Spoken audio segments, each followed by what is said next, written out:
Você está no canal Eu Estudo a Lição com o pastor Samuel Camilo. Hoje é quinta-feira, dia 12 de janeiro de 2023. E o tema que estudaremos na nossa lição será Busquem primeiro o reino de Deus. O texto que serve como base para o nosso estudo encontra-se em Mateus no capítulo 6, versículos 25 a 33, que diz assim: Digo isso a vocês. Não se preocupem com a sua vida, quanto ao que irão comer ou beber, nem com o corpo, quanto ao que irão vestir. Não é a vida mais que o alimento, e não é o corpo mais do que as roupas? Observem as aves do céu, que não semeiam, não colhem, nem ajuntam em celeiros. No entanto, o Pai de vocês que está no céu a sustenta. Será que vocês não valem muito mais do que as aves? Quem de vocês, por mais que se preocupe, pode acrescentar um côvado ao curso da sua vida?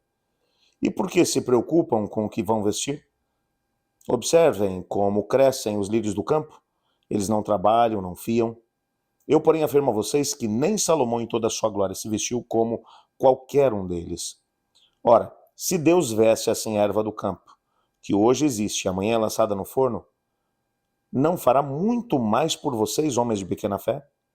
Portanto, não se preocupem dizendo que comeremos, que beberemos ou com que nos vestiremos. Porque os gentios é que se preocupam com todas essas coisas.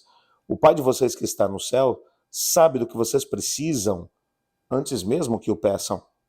Mas busquem em primeiro lugar o reino de Deus e a sua justiça, e todas essas coisas serão acrescentadas. Esse é um texto muito interessante e precisamos aqui entendê-lo à luz daquilo que ele realmente é. Quando voltamos um pouquinho aqui para o capítulo 5, o capítulo 6 faz parte daquilo que chamamos dentro do Evangelho de Mateus de o Sermão do Monte. Ele faz parte do Sermão do Monte. O que é que o texto de Mateus capítulo 5, verso 1, começa mostrando para a gente? Ao ver as multidões, Jesus subiu ao monte, ele se assentou e os seus discípulos se aproximaram dele. Então ele passou a ensiná-los. O texto aqui começa a dizer que Jesus Cristo, ele estava junto com seus discípulos, as multidões começaram a chegar. E Jesus viu as multidões. Você precisa lembrar do que o Mateus está tentando ensinar aqui. Mateus está tentando mostrar para a gente aquilo que é a realidade de Cristo Jesus. Cristo Jesus não vê simplesmente aquilo que a maior parte das pessoas vê. Ele vê aquilo que vai no coração. Mateus, várias vezes, ele vai dizer, mas Jesus conhecendo os seus pensamentos, mas Jesus entendendo as suas intenções, mas Jesus sabendo o que pensavam no íntimo do seu ser. E Jesus, ele conhecia o coração das pessoas, e o que o texto está dizendo é que Jesus viu as pessoas, ele viu as multidões, como as multidões estavam naquela época. Não era alguma coisa bonita de se ver. Nós estamos vivendo no Brasil hoje um momento de grande instabilidade, onde o país está dividido, polarizado entre dois, eu diria, dois partidos políticos, e há muita gente descontente com o que está acontecendo, e eu, com isso, não estou aqui me posicionando nem de um lado e nem de outro, não é para isso que a gente está aqui. O que eu estou mencionando é que a gente vê hoje um país descontente com aquilo que está acontecendo. Alguns preocupados porque está faltando dinheiro para poder pagar isso, pagar aquilo outro.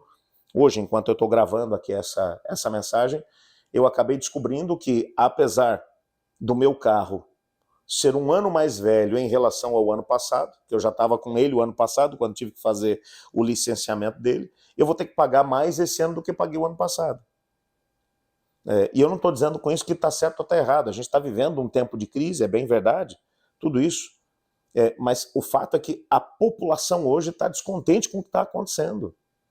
Tendo que pagar mais impostos, olhando para as circunstâncias e se perguntando como a gente vai sair dessa crise.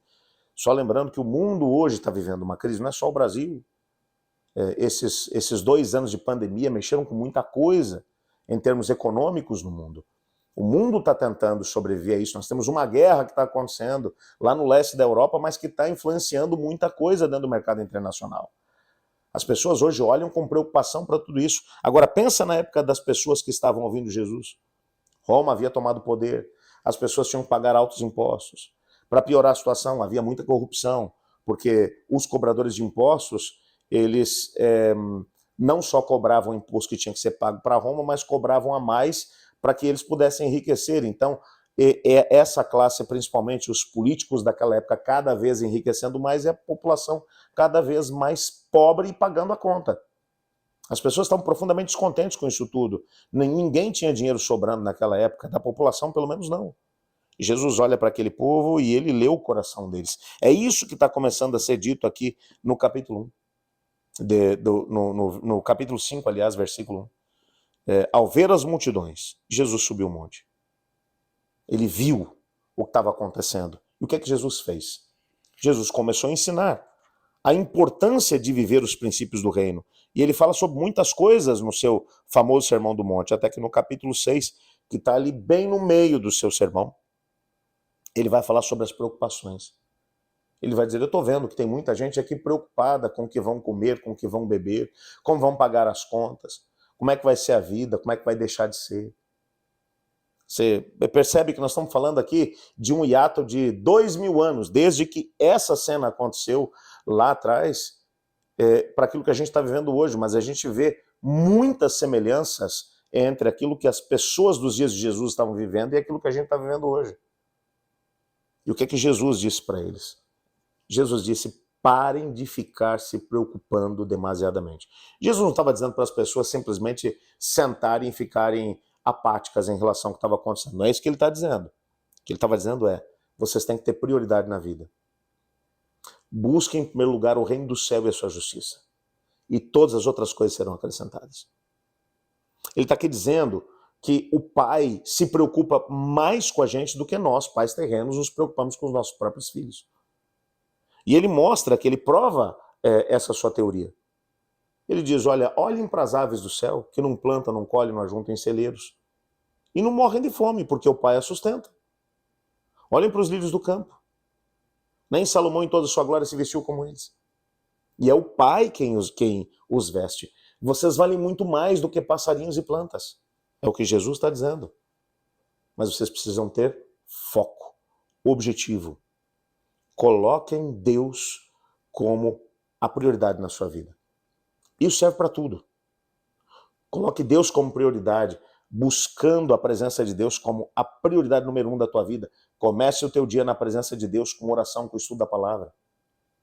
Coloque Deus em primeiro lugar, sendo fiel a Ele nos dízimos e ofertas. Coloque Deus em primeiro lugar, colocando seus dons e talentos a serviço da igreja. Deus e o seu reino tem que ser o primeiro. E a promessa de Deus é, e todas essas coisas serão acrescentadas. Nessa semana, nós tivemos a oportunidade de poder falar sobre algumas coisas. Nós falamos sobre aliança bilateral. E o que está sendo mencionado aqui sobre buscar o reino de Deus é uma aliança bilateral. O Senhor está dizendo, eu tenho compromisso com você. Eu quero cuidar de você. Eu quero te vestir, eu quero dar de comer para você, eu quero cuidar dos seus interesses. Mas coloque em primeiro lugar na sua vida o reino do céu e a sua justiça. Há uma parte que depende de Deus e uma parte que depende de você. Eu quero te desafiar em nome de Jesus a colocar o reino de Deus e sua justiça em primeiro lugar na tua vida. Não perca seu sono com o que você vai comer, com o que você vai beber, com o que você vai vestir. Mas coloca o reino de Deus em primeiro lugar e deixa Deus ser Deus na sua vida. Principalmente numa época tão complicada como essa. Ele vai cuidar de você. Ore comigo. Obrigado, Senhor, porque em Tua palavra descobrimos que o Senhor nos chama para uma aliança bilateral contigo. O Senhor quer que coloquemos o Seu reino em primeiro lugar na nossa vida. Ajuda-nos a fazer isso. Pois em nome de Jesus que oramos, amém. Eu estudo a lição. E você?